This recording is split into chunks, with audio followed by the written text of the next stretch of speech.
Beaucoup de gens ont vu cette nouvelle superstar chinoise pour la première fois dans le film Opération Dragon.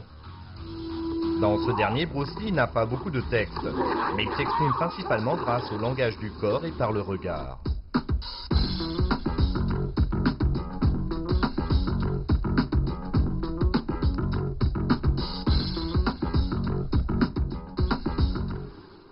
Il faut vider son esprit, être informe, sans contour, comme de l'eau.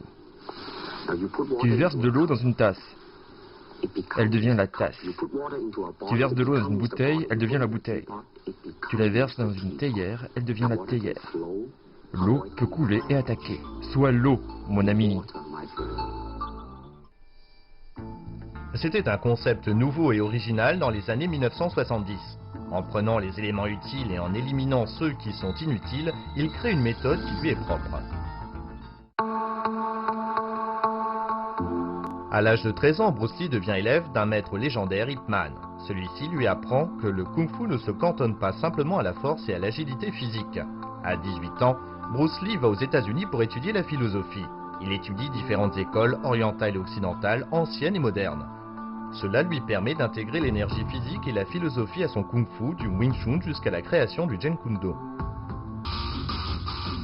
Dans son livre Le Tao du Jeet Kune Do, Bruce Lee développe clairement ses réflexions philosophiques qu'il avait auparavant exprimées dans des programmes télévisés. À cette époque, il avait ajouté des séquences d'enseignement du kung-fu dans une série télévisée. Tu dois libérer ton esprit ambitieux, apprendre l'art de mourir. Grâce à cet entraînement strict, la vitesse, la force et l'agilité de Bruce Lee atteignent de nouveaux sommets. Il peut ainsi faire la démonstration d'une force exceptionnelle. Dans une vidéo d'une grande rareté prise lors d'une compétition de karaté en 1967, on le voit faire des pompes sur 2 doigts.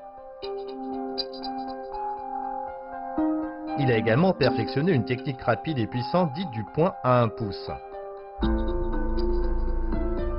Sa vitesse est impressionnante.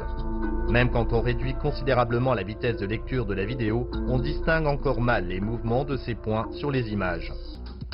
C'est lors d'une compétition de karaté en Californie que Bruce Lee est repéré par les producteurs. Et c'est suite à cette audition qu'il obtient son premier rôle à la télévision américaine. Mon nom est Lee, Bruce Lee. C'était aussi pour lui la première occasion de montrer son kung-fu à l'écran. Je donne juste un coup de pied dans l'entrejambe ou plus haut. Ou alors je peux reculer un peu, je peux donner un coup de pied et revenir. Ok, il n'est pas rassuré.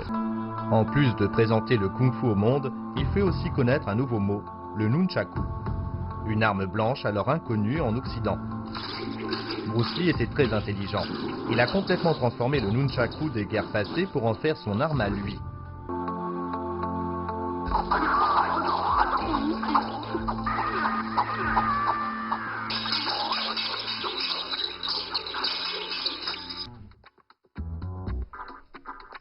La philosophie de Bruce Lee a été adoptée dans de nombreux domaines différents. Il croyait que la réussite venait de l'abnégation et de la connaissance de soi. Cela l'a aidé à devenir la première superstar asiatique et à changer la façon de voir les Asiatiques dans les sociétés occidentales.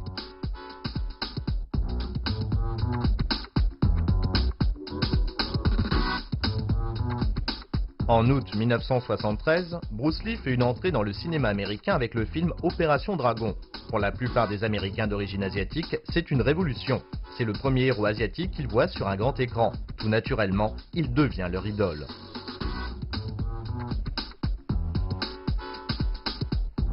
Pour de nombreux Chinois, les rôles forts joués par Bruce Lee étaient la personnification du courage et du changement. On se sentait faible et on était méprisé par tant de gens. Mais après avoir vu la fureur de vaincre, ils ont cessé de penser qu'ils étaient les malades de la vie et sont devenus forts. Tout ça, c'est grâce à Bruce Lee.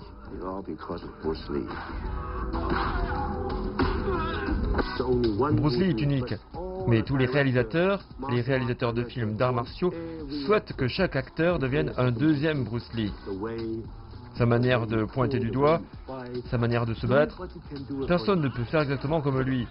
Le public sait qu'il est le meilleur. Bruce Lee est le meilleur. Voilà, c'est comme ça. Bruce Lee disparaît aussi brutalement qu'il est apparu. Le 20 juillet 1973, quelques semaines avant la sortie d'Opération Dragon, Il décède d'un œdème cérébral causé par une réaction allergique à des antalgiques. Le monde entier est sous le choc et Hong Kong connaît alors le plus grand deuil public de son histoire.